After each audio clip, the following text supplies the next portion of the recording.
Bismillahirrahmanirrahim. Assalamualaikum warahmatullahi wabarakatuh.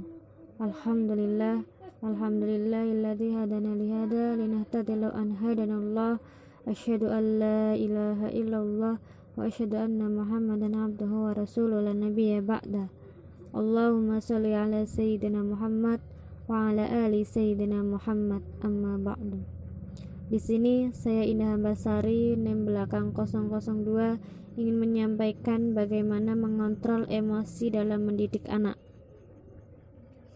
Kita harus ingat bahwa anak ini adalah satu, dia harus menjadi qurrata a'yun.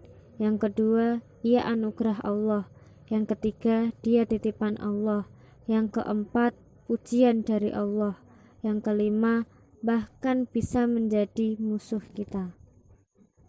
Maka kita berupaya agar anak kita itu selalu qurrata a'yun. Caranya berarti dengan mendoakan yang baik untuk dia. Rabbana hablana min azwajina wa dzurriyyatina qurrata a'yun waj'alna lil muttaqina imama. Mendoakan qurrata a'yun menjadikan dia berada dalam kebaikan dan memohon kepada Allah agar kita menjadikan yang baik untuk dia. Maka semarah apapun kondisinya, kondisi kita emosional kepada anak, maka yang harus kita lakukan mendoakan anak yang baik. Ya, karena doa ibu itu mustajab, karena doa ibu itu mudah dikabulkan oleh Allah. Mengontrol emosi anak dengan mendoakannya dengan baik-baik. Ada cerita tentang seorang anak kecil di Saudi Arabia. Pada masa dahulu, anak kecil ini saking nakalnya, pada suatu hari, satu acara walimah di rumahnya, ibunya mengundang tetangga-tetangganya untuk makan kecil. Makan kue-kue yang sudah disiapkan banyak sekali, ditaruh di nampan-nampan besar di ruang tamu. Ya, seperti kue-kue kecil itulah, kue-kue manis. Si anak ini dari luar bawa ember, dari luar diisinya pasir. Kemudian semua nampan-nampan yang berisi kue-kue manis tadi dia tuangi pakai pasir. Dan akhirnya ibunya keluar dan melihat. Ya Allah, nak, saking luar biasanya, saking marahnya, emosinya sangat dahsyat saat itu. Tapi apa yang dikatakan oleh seorang ibu? Si ibu ini mengatakan, ya Allah, nak, mudah-mudahan kamu menjadi imam Masjidil Haram. Dalam keadaan semarah-marahnya, dia mengatakan anak ini adalah imam Masjidil Haram, 40 tahun lamanya. Namanya Syekh Abdurrahman As-Sudais. Syekh Sudais itu kecilnya nakal, tapi ibunya selalu mendoakan yang baik. Pertama, sikap kita terhadap anak adalah doa. Yang kedua, syukuri saat anak menjadi anugerah bagi kita. Kita kadang-kadang pengennya marah pas anak tidak sesuai harapan kita.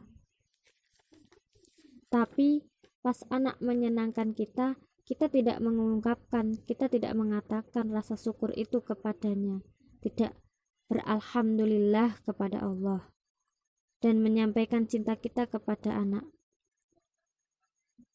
Kalau dia memang sedang dalam kebaikan, sikap kita, pujilah dia, kecuplah dia, tunjukkan rasa cinta dan kasih sayang, sampaikan, walah nak, kamu itu akan menjadi anugerah Allah buat abi dan umi, buat bapak dan ibu. Nanti kalau kamu berdoa, nak, dengan lewat lisan ini, Allahumma ghfirli wali walidayya warhamhuma kama rabbayani shaghirah, maka bapak ibumu akan diselamatkan oleh Allah, diampuni dosa-dosanya. Makasih ya nak, ya. Nanti orang yang mendoakan ayah, ibu, abi, umi, begitu. Walah nak, nanti kalau kamu beramal soleh itu pahalanya juga mengalir pada abi dan umimu. Makasih ya nak ya, kamu siap untuk beramal soleh untuk abi dan umimu tanpa mengurangi pahalamu sedikit pun.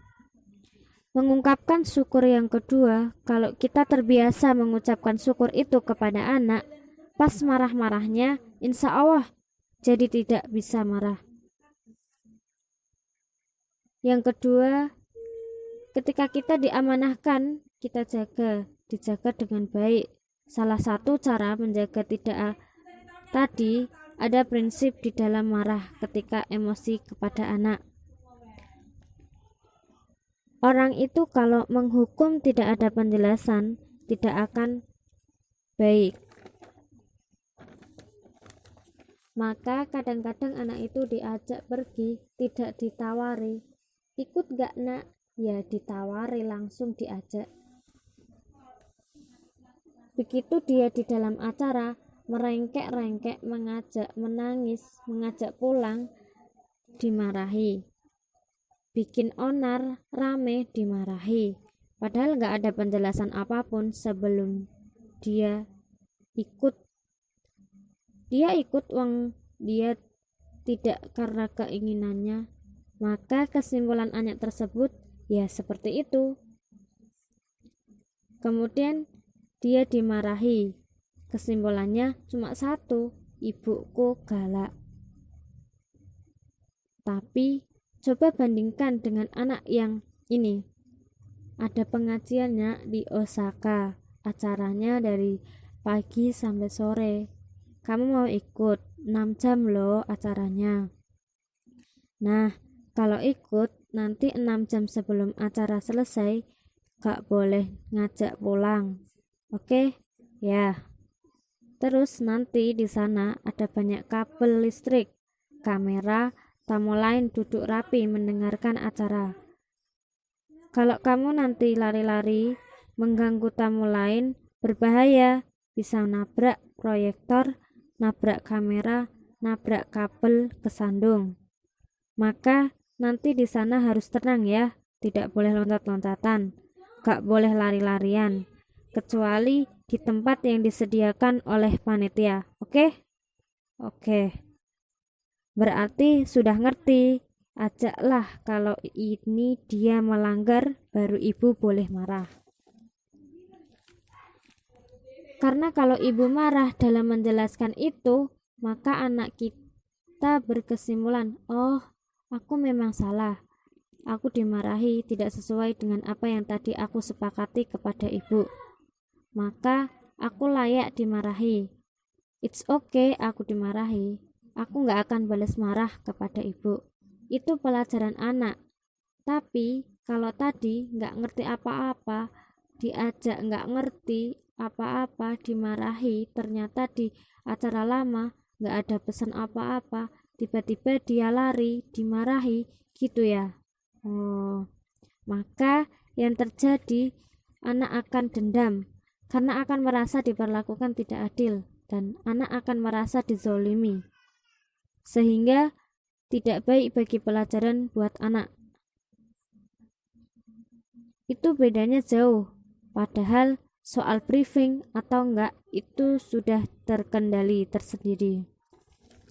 Dan seterusnya kita sebagai orang tua, kita sebagai ibu atau umi yang termasuk pendidikan awal kepada anak, itu seterusnya kita mengendalikan diri kita. Jika kita marah, boleh-boleh saja, asalkan tidak melampaui batas, tapi tadi sesuai dengan koridor-koridor atau aturan-aturan yang syar'i.